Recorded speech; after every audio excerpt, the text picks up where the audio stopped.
ഭൂമിയിൽ ഏറ്റവും ശക്തിയുള്ളതും ആർക്കും തകർക്കാൻ കഴിയാത്തതുമായ സത്യമാണ് പിതൃത്വം എന്നത്. ജനിപ്പിച്ച എല്ലാ പിതാക്കന്മാരിലും പിതൃത്വം ഉണ്ടാകണമെന്നില്ല.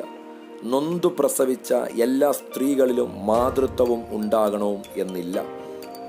എന്നാൽ ഈ പിതൃത്വത്തെക്കുറിച്ചും മാതൃത്വത്തെക്കുറിച്ചും നന്നായി തിരിച്ചറിഞ്ഞ ഏതൊരു പിതാവും മാതാവും തങ്ങളിൽ നിന്ന് ജനിച്ച തങ്ങളുടെ കുഞ്ഞുങ്ങളെ പൊന്നുപോലെ സൂക്ഷിക്കുകയും പോറ്റി പുലർത്തുകയും ചെയ്യും.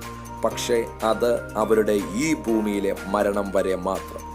എന്നാൽ മരണത്തിന് പോലും കീഴ്പ്പെടുത്താൻ കഴിയാത്ത, മരണത്തിന് പോലും പിടിച്ചു വയ്ക്കുന്നത് അസാധ്യമായിരുന്ന ശ്രേഷ്ഠനായ ഒരു പിതാവിനെ ഞാൻ നിങ്ങൾക്ക് പരിചയപ്പെടുത്തുന്നു.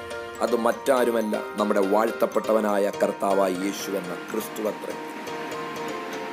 ആ യേശു തന്നിൽ നിന്നും ജനിച്ച തൻ്റെ മക്കളെ നോക്കിക്കൊണ്ട് തൻ്റെ ഇടത്തോടെ പറയുന്നു, ഞാൻ നിന്നെ കൈവിടുകയുമില്ല, ഞാൻ നിന്നെ ഉപേക്ഷിക്കുകയുമില്ല.